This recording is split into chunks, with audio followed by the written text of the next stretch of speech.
कोई विषय नहीं है आज। कोई जानकारी भी नहीं है। एक विचार था जो आप लोगों से साझा करने का मैं सोच रहा था। धर्म और धर्म के हिसाब से जीवन जीना एक बड़ा एक विषय आपको और हमको परेशान करता है। साधु महात्मा आते हैं, सन्यासी आते हैं और हमें बताते हैं कि जीवन धर्म के हिसाब से कैसे जिए, और अगर ना जिए तो हमारा जो जीवन है वो नष्ट हो जाएगा। धर्म के हिसाब से जीना अर्थात सात्विक जीवन जीना। आप शाकाहार करें, आप मांस मदिरा का त्याग करें और देवता का नाम जपें, यही धर्म है। इतना ही धर्म है। इतना अगर आप अपने जीवन में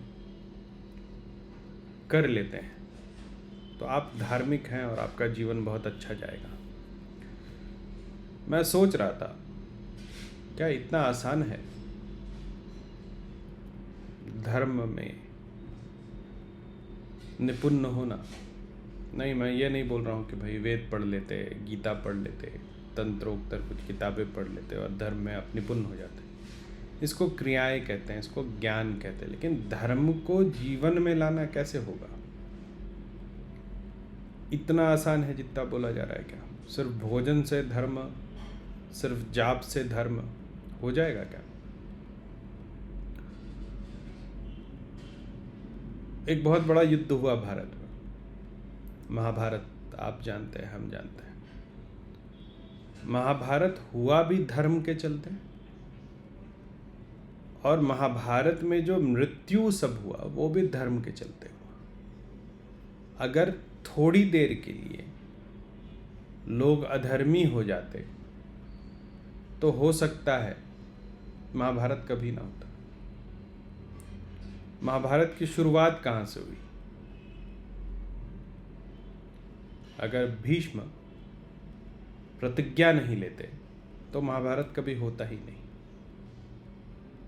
जो नहीं जानते उनके लिए बता देता हूँ। भीष्म के पिता शांतनु एक मछली पकड़ने वाली से विवाह करना चाहते थे।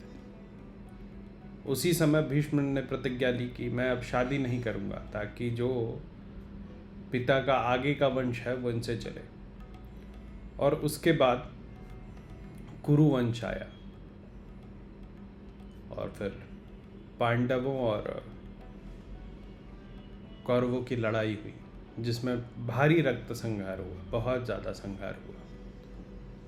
एक धर्म से अगर विमुख हो जाते अपने लाभ के लिए, अपने राष्ट्र के लाभ के लिए भीष्म,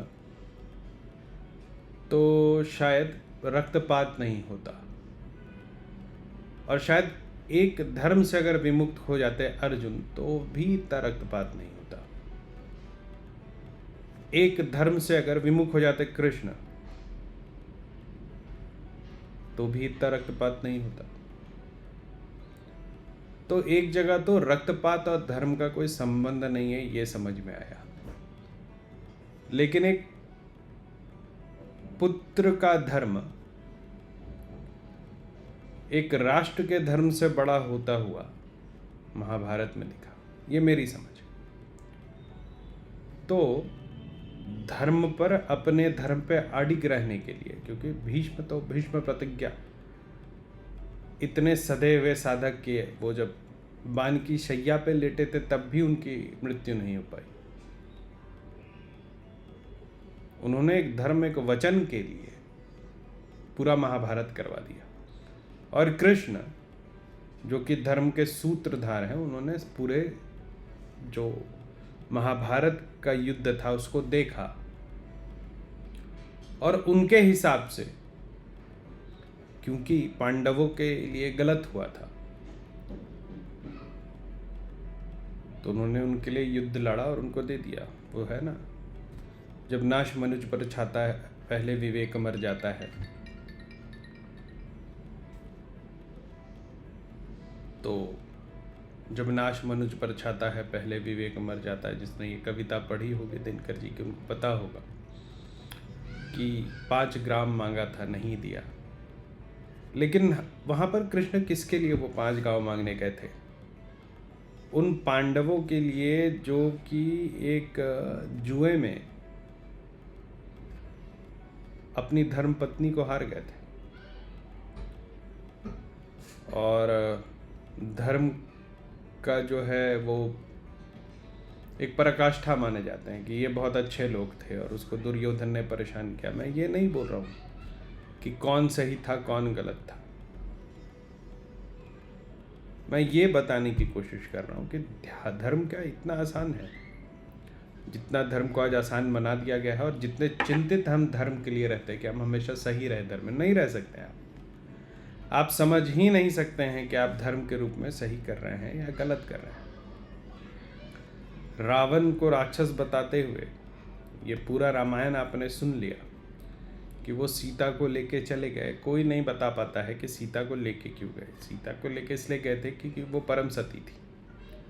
वो अगर रावण की तरफ देख लेती तो रावण भस्म हो जाता। रावण जो 14 बार पृथ्वी के नाश होने तक, चातुर्युगों तक इस पृथ्वी पर उसने राज किया था, वो अपना अंत ढूंढ रहा था।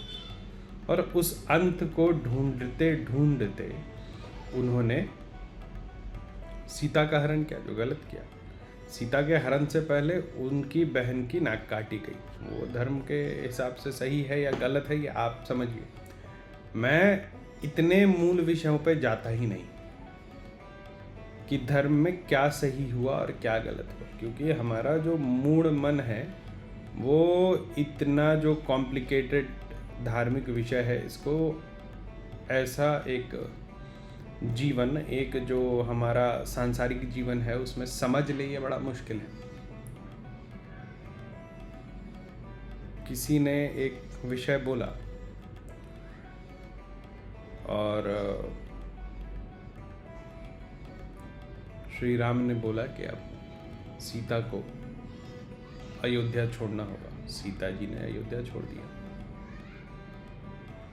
राजधर्म तो निभा लिया श्री राम ने। यही राजधर्म अगर भीष्म पितामह निभाते तो आगे का जो दूसरे अवतार की कहानी थी वो होती नहीं। तो किस कालखंड में क्या धर्म है और क्या अधर्म है, ये सिर्फ देवता ही जानते हैं। और ये जो माया जो रचती है ना, आप सिर्फ उसमें एक अंश मात्र है।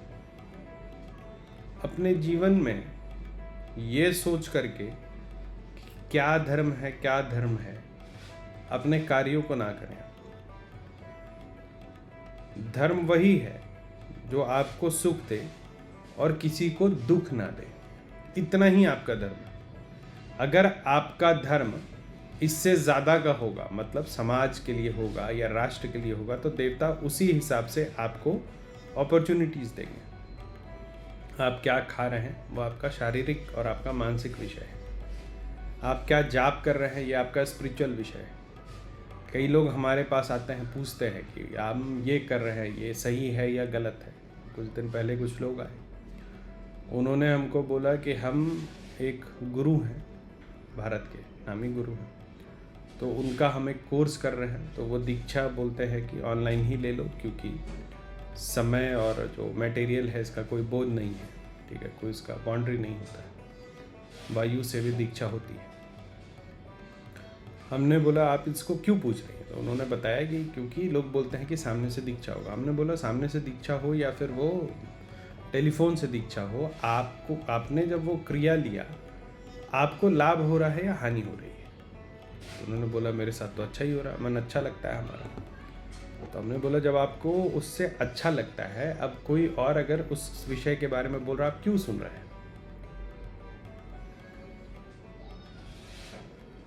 आपके विषय में अगर कोई बुरा बोले तो क्या आप सुन सकते हैं? नहीं सुन सकते। तो आपके धर्म के बारे में या फिर आपके धार्मिक सिद्धांतों के बारे में कोई गलत बोलता है तो आप कैसे सुनते हैं? इसका मतलब कि आप कहीं ना कहीं अपने धर्म की बुराई सुनने के लिए तैयार रहते हैं। अभी मैंने बहुत सारा विषय बोला।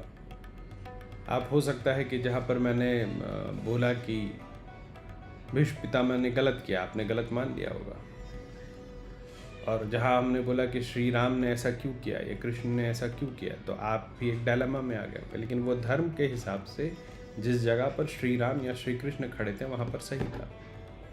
उसी तरीके से आपका जो परिवेश है, आपका जो जीवन है, आपका जो जीवन शैली है, आपका जो धर्म है, आपका जो समाज है, उस हिसाब से जो प्रैक्टिस आपको सबसे ज़्यादा लाभ दे रहा है वो ही आपका धर्म है।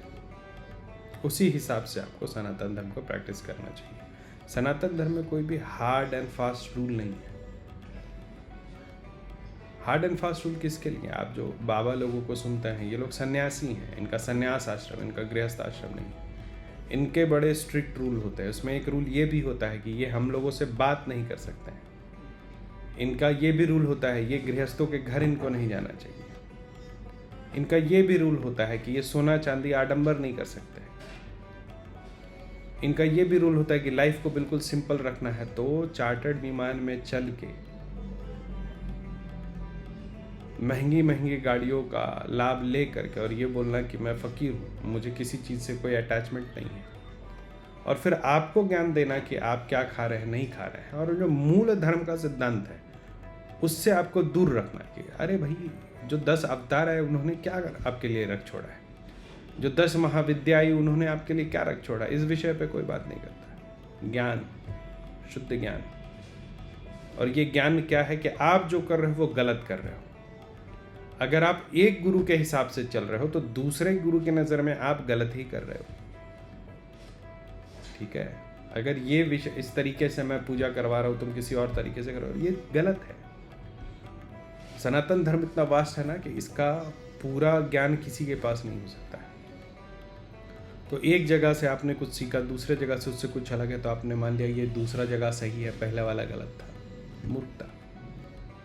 आप प्रैक्टिस वो करिए जो आपको कुल परंपरा से मिला है। अब जैसे मैं मैथिल हूँ, हमारे यहाँ मछली खाते हैं, हम खाते हैं, हम नॉन वेजिटेरियन है, प्राउडली है। हमारे यहाँ भगवती को बलि चढ़ता, हम खाते हैं। कोई कितना भी बोल ले कि भगवत प्राप्ति नहीं होगी, तो हमारे अगर पूर्वजों को आज तक मुक्ति गति मिली है तो हमें भी मिलेगा। ये मेरे भोजन से नहीं हो सकता है। हमें कोई बताए कि आप इस तरीके से ही पूजा करोगे तो आपको सदगति मिलेगी, तो हम नहीं मानते हैं। हमारा तो जो गुरु बोलेगा वही हम करेंगे सदगति के लिए। जितना गुरु बोलेंगे उतना ही। उसके बाद हमारे गुरु को कोई गलत सिद्ध करे, ये हम बर्दाश्त नहीं करते। हमें किस प्रैक्टिस से लाभ है वही हमारा धर्म है। ये भोजन और जो आध्यात्म है, दोनों में आप मान लीजिए, जीवन में भी मान लीजिए। बस इतना ध्यान रखिएगा कि आपकी खुशी से किसी को दुख ना हो, तो आप धर्म का पालन कर रहे हैं। बहुत कॉम्प्लिकेट करना जीवन को गलत है। बहुत लोग बोलते हैं पता नहीं क्या पूजा में गलती हो रही कि जीवन ठीक नहीं चल रहा है। पूजा कर पा रहा है इसका मतलब कि आपका पूजा सही चल रहा है, सिर्फ पूजा कर पा रहे हैं।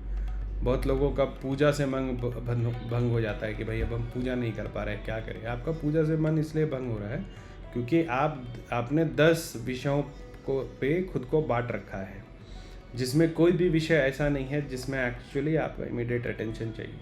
तो आपका अटेंशन इतने जगह बटा हुआ है कि पूजा में आप ध्यान नहीं लगा पा रहे। तो आप ये मत बोलिए कि एनर्जी का हमारे पास इंटरवेंशन है। देखिए, जिसके जीवन में एनर्जी का इंटरवेंशन हो जाता है, समझिए इस बात को,